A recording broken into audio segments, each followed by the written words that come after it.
Hello, everyone, and welcome. Hey, guess what? It's Friday night. See if I can get my camera working here. Ooh, yes. Tonight, we're going to discuss something really important, topically, spiritual warfare-wise. We're going to give you 3 questions to ask. When you're trying to figure out for demonic footprints, for any evidence of the demonic, I have something fabulous for you tonight, directly from supernatural, preternatural, spiritual warfare. So, hang on, hold on. We're about to get right into it.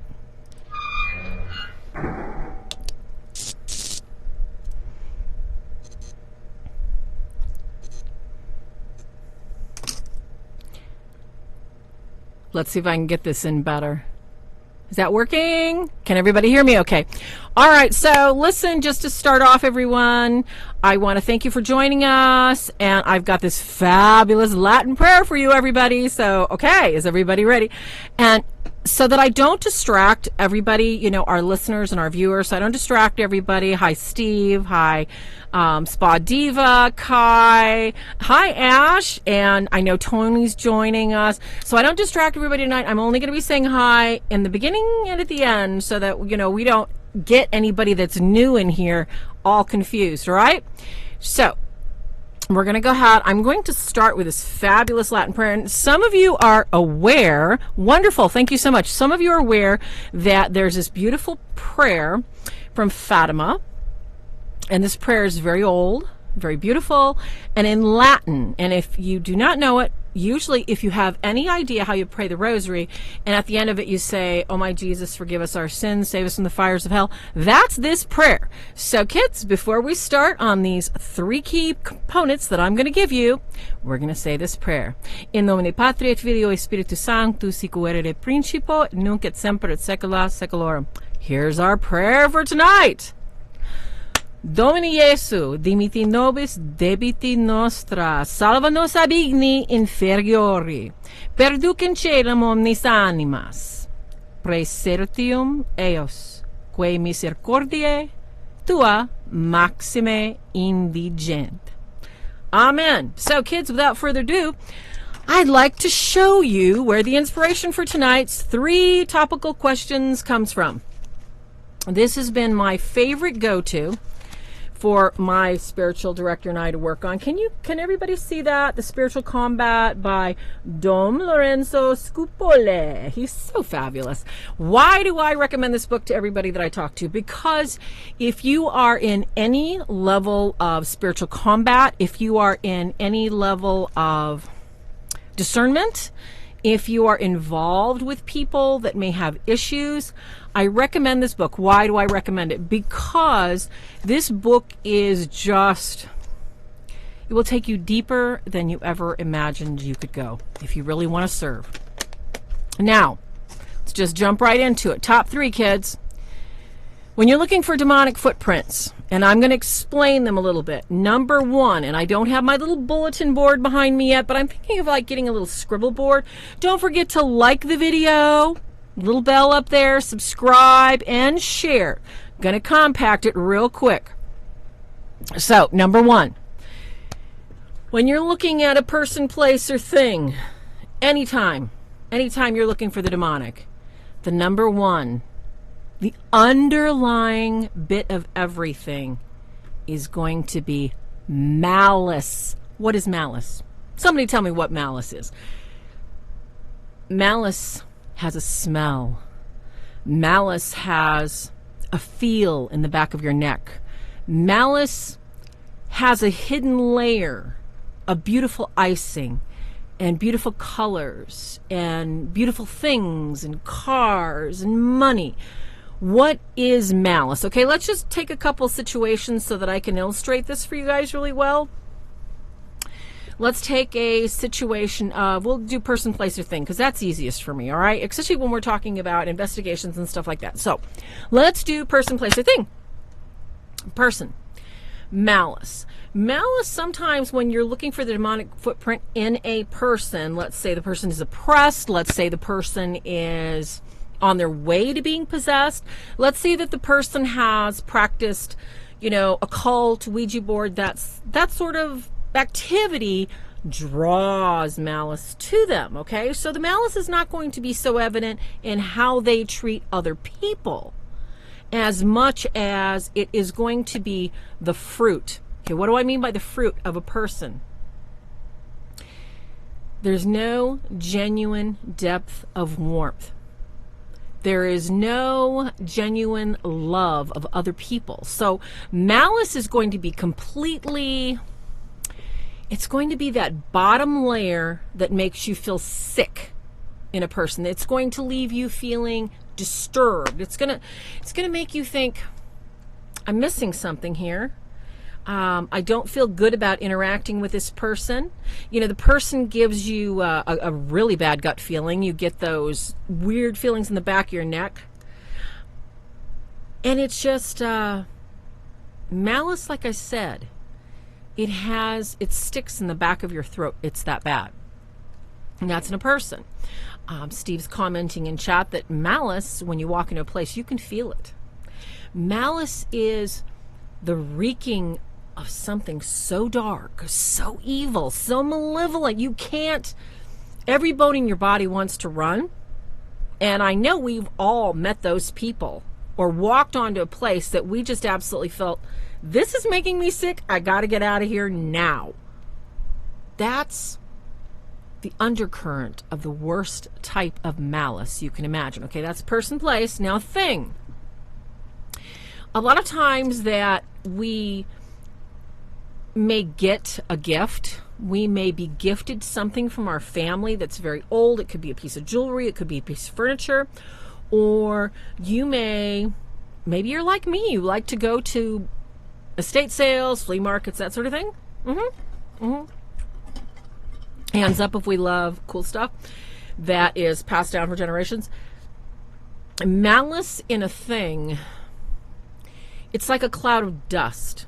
It's not necessarily something you see, but it's something that if you pray regularly, if you are looking to get closer to God, malice is something in a thing that will repulse you. It absolutely, malice pushes back on anything good. Malice cannot handle being around good. So the evil of the malice will repel you. That's how you'll know if a thing feels and has malice. Now, I want to really give you a word of caution here, kids, because when we're talking about feelings, all right, not all feelings tell the truth. I mean, some feelings are just kind of generic. Some feelings are like, wow, that's over the top. And then some feelings really hit us in our solar plexus and tell us, oh no, get the heck away. So let's be really careful with feelings, and let's always run them through our guardian angel, always, at all times. Never, you don't even have to speak it out loud, because our guardian angel, as we know, is activated what? In our mind. We can do this at any time, because that's one place, you know what? The devils can't read our mind. Don't forget that, kids. So, as we look at malice, person, place, or thing, it is always an undercurrent. It is not always easily and readily observable. And Spa Diva mentioned something about she can see it in the eyes. It's not always in the eyes, because as humans, we have temporal anger. We have temporal desires. And a lot of times when we look at people, they may be desiring something that we don't want, and we're like, what is wrong with them? So their desires may not line up with ours, thus creating a disconnect, a frame of disconnect that we can't quite put our finger on. So before we have to determine its malice, we really, really, really need it to run it through discernment. Second, because I got to get through this, guys. Number 2, when we look at the top 3 things we want to ask person, place, or thing. Excuse me. Next to malice, there will always be, always, darkness. What is darkness? When I talk about darkness, I am talking about something, I'm talking about a void. I'm talking, and as we know, God never operates in a void. Satan creates this. His minions create this. The darkness is something palatable. The darkness is something physical and visual The darkness is something that plays with your mind. What am I talking about, darkness? Okay, so let's go. 1, 2, 3. Person, place, or thing. When we look at a person that has intense interior darkness, because we're looking for that demonic footprint, right, kids? Okay, what you're looking for in this level of darkness is you're looking for hidden juxtaposition. You're looking for lies. You're looking for deceptions. Now, I'm not just talking about white lies. Oh, yeah, baby, you look great, honey, and, you're ripped and gross, and, you know what you look like. I'm not talking about white lies that say, oh, yeah, he met me at 8 o'clock, but they were somewhere else at 8 o'clock. We are talking about a deceit for no reason. And we're talking about a lie that doesn't make any sense. We're talking about a darkness that only exists to cover itself at every angle because it can't be exposed to the light at any time. Because everybody will see what it is. It's that dark, it's that black, and it's that ugly, and it's that horrible. How do you look? How do you experience this darkness? Well, there's a saying, hung by his own petard. Usually, as we know, all demons are braggarts. All demons love to tell you a story. They all have to get you going on how wonderful, how fabulous. Look at me. Look what I can do. Look what I can give you. Look at what you think. You think you've got that. Come on over here. If we can be quiet and observe with patience long enough, darkness will always expose itself because it cannot handle being humble. It cannot handle being quiet. It cannot tolerate the silence of good, because good is comforting. Darkness is noisy and loud. Don't ever forget that. That's in a person. So, in a place, what are you going to experience with darkness when you're looking for a demonic footprint? Pretty much the same as in a person.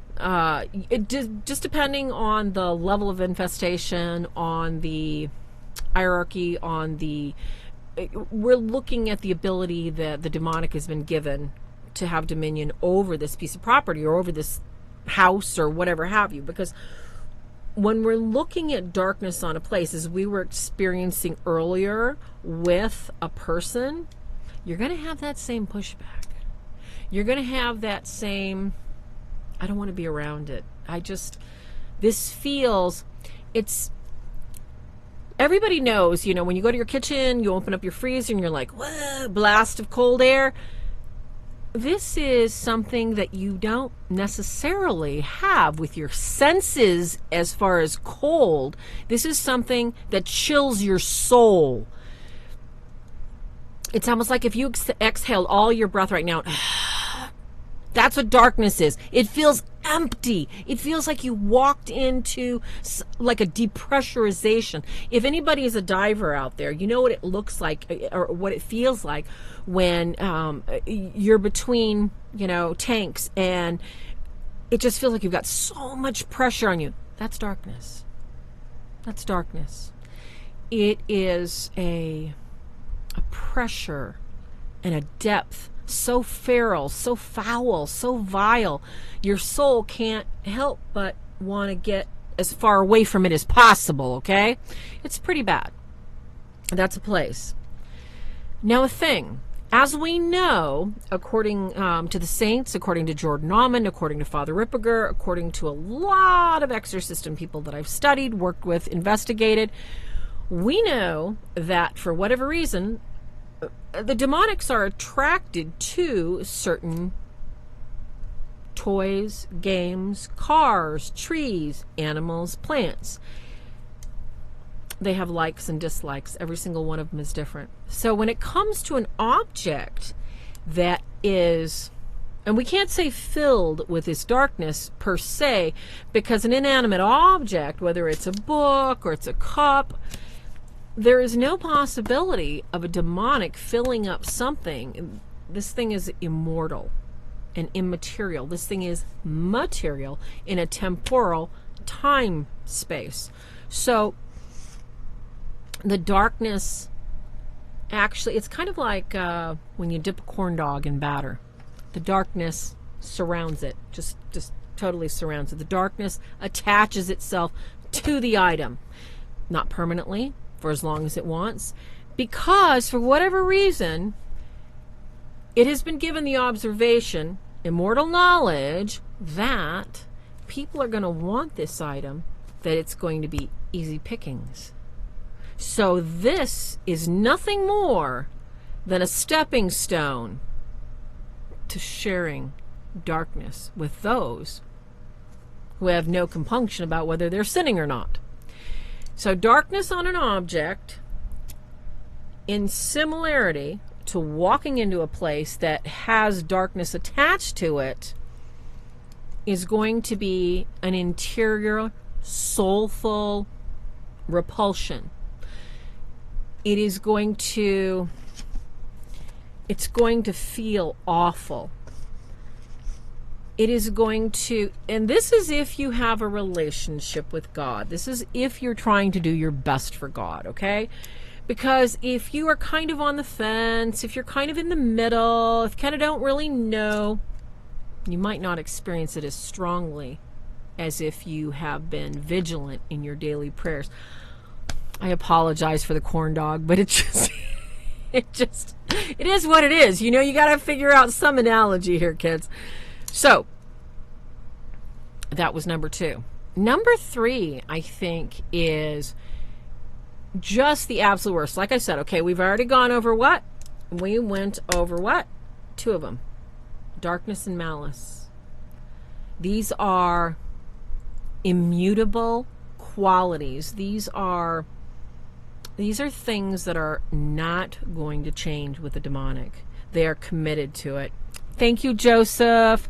Apologies for having to interrupt. I had to thank Joseph for the donation for, guess what? More stamps and stuff for you guys.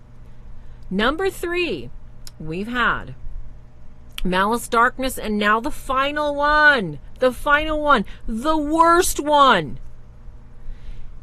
Corruption. What does it mean to be corrupt? What does it mean to corrupt something? You have something that is pure, you know, water. You have something that's pure. What happens when you corrupt the water? It's not drinkable. It's not potable. It's not shareable. You can't do anything with it because it's what? It's possessed of corruption. So when we're looking at the top 3 ways to look for a demonic footprint: malice, darkness, and corruption. These footprints are going to expose themselves because they can't help it.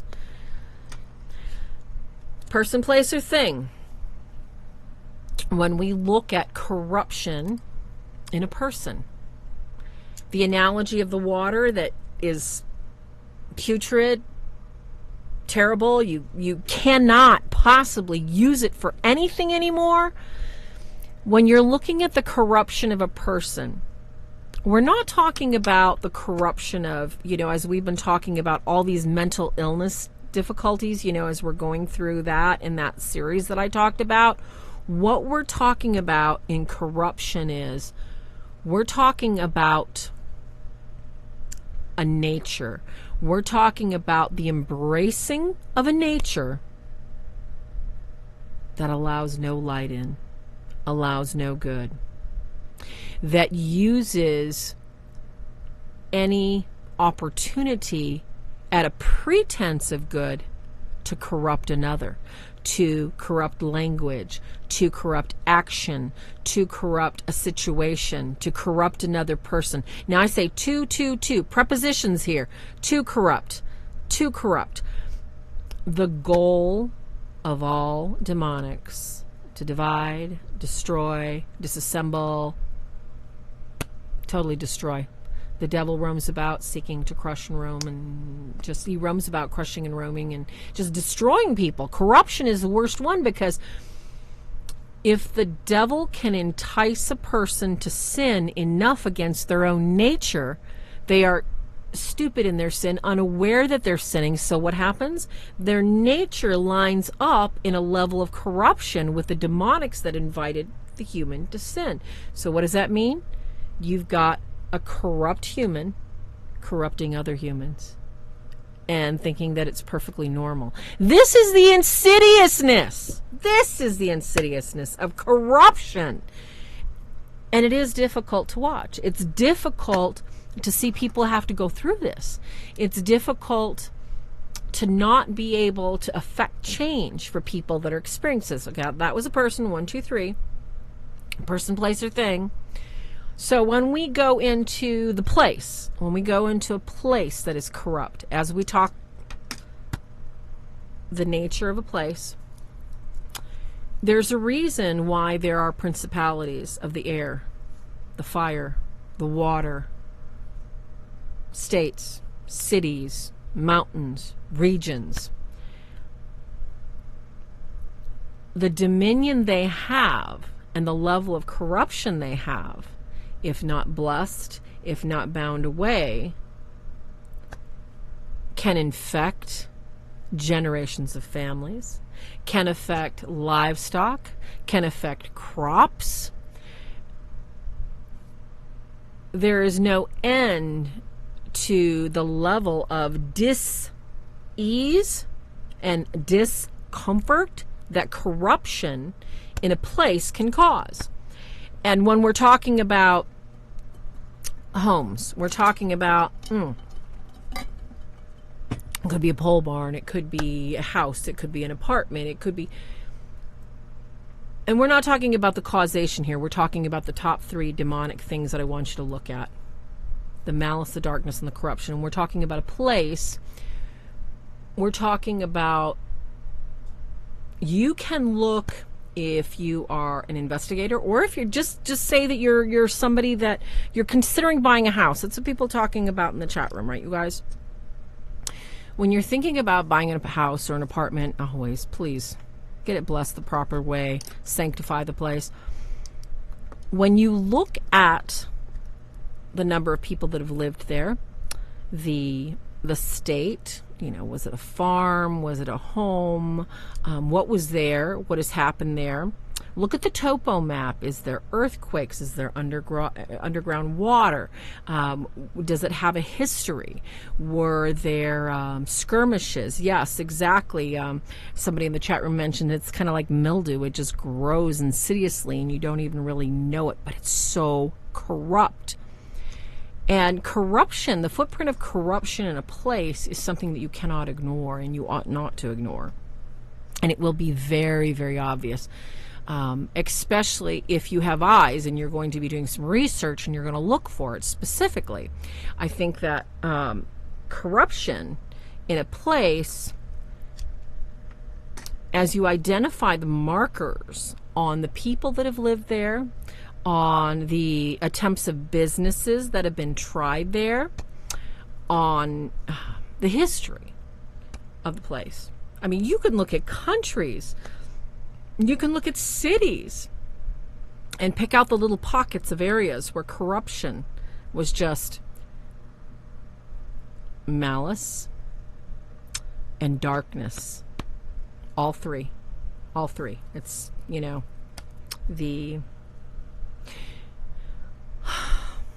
it's the dark trio. It's totally the dark trio. So when you're seeing it in a place, you're going to look at all these factors, all right? It's person, place. Now the last one is thing. When you look at something that is corrupt, I apologize for the crazy analogy of the, because I know that's kind of strange, the analogy of the corn dog being dipped in the batter and deep fried, but it's a good one. When you're looking at a thing that is corrupt, how would one corrupt my favorite book? How would you corrupt it? How would it carry that corruption? Like we were talking about, the demonic is attached and has a level of darkness. how would it become corrupt? Let me read you this chapter that this was inspired real quick. All right, this is chapter 32. The last artifice of the devil in making even the practice of virtue an occasion of sin. The practice of virtue an occasion of sin. If you think about that, if you think about the thing, whether it's a cell phone, whether it's a book, when you are practicing a virtue, when you are practicing a good, and a thing has become a source of corruption. I'm not saying the thing itself is corrupt. It's a source, just like the source of darkness we were explaining. If this is a source of corruption, what is this doing? It's instilling pride. It's instilling vanity. It's instilling a sense of arrogance and contemptuousness for people that don't understand it. That is how the devil gets in the fine lines and uses something beautiful and creates corruption. And that's what I want you guys to be aware of, because a lot of times we think that, there's going to be so many there's going to be, sorry, I'm laughing at Steve's comment. I apologize. Don't mean to distract. There's going to be so many things that you're going to encounter, whether it's people, whether it's places. It might be whole teams of people that are corrupt. You may be working on a project and you meet 4 or 5 people and all 3 things are there. There's people acting with malice on that team. There's people that are very dark and very, very vague and deceitful. And the thing that the team is producing has a level of corruption you don't want around you. So I want you to write these down, because like I said, these top 3, malice, darkness, and corruption, when we do and we investigate cases, these top 3 are in just about every question. I mean, we ask a lot of questions that we ask because we have to get to the heart of the matter, and we have to determine if we need to pull in a mental health specialist. And these top 3, once again, the book that I'm referring to is A Spiritual Combat by Dom Lorenzo Scopoli. This is a in-depth book to not only draw you closer to God, to give you a greater yearning for the Holy Spirit.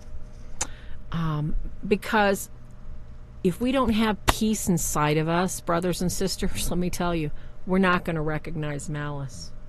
We can be as loving as possible, but we're not going to have the potential to recognize the malice. We can be as giving and as selfless as we possibly can, and we're not going to see the darkness that's waiting to draw us in, that's waiting to trip us up at any second. And we can just, we can embrace our jobs, and we can go about our day, and we can volunteer, and we can just, just be so happy and giving. We overlook the corruption of some of the people, some of the places. Now, I don't want anybody getting scared, and I don't want anybody thinking, just demons are hopping all over the place, okay? That's the cool thing about the Catholic Church, kids. Whether you know it or not, we got the holy water. You bless yourself with the holy water, okay? Bless yourself, make the sign of the cross, use Jesus' name. You rock and roll. Every knee shall bow, okay? Every knee shall bow to that name, including the demons. So I want to thank you all. This is the end of the show. So now I get to thank everybody in chat because I got through it, right? All right. So thank you, Lori. Thank you, Athena. Thank you so much for the donation. Joseph Michael Estrada, so good to see you. Ash, Athena, oh, it's just wonderful. And I love the comment about the corn dog. No, I didn't know demons like corn dogs either, but you know what they do. They like everything about us. Never forget, the battle has already been won, and we're here. to help you win it. Don't forget, if you need spiritual warfare tools, go to www.prayersbythebead.com. If you need any deliverance prayer, go to our website, www, and it's all spelled out, swords, SWRDS, of Saint, SAINT, Michael.org. As always, we thank you so much for joining us. Please click on the little bell up above so that you can get notifications, because you never know when I'm going to get inspired again, okay? And as always, join us on Sunday night where we continue our walk into spiritual battle and arm you and get you ready. So, on that note, say your prayers, kiddies. Never forget to pray to your guardian angel, because that guardian angel of yours is right there to help you out at any time. Thanks again, everybody in chat. You guys have a good night. Thanks, Doris. Hi, Carolyn. God bless and good night.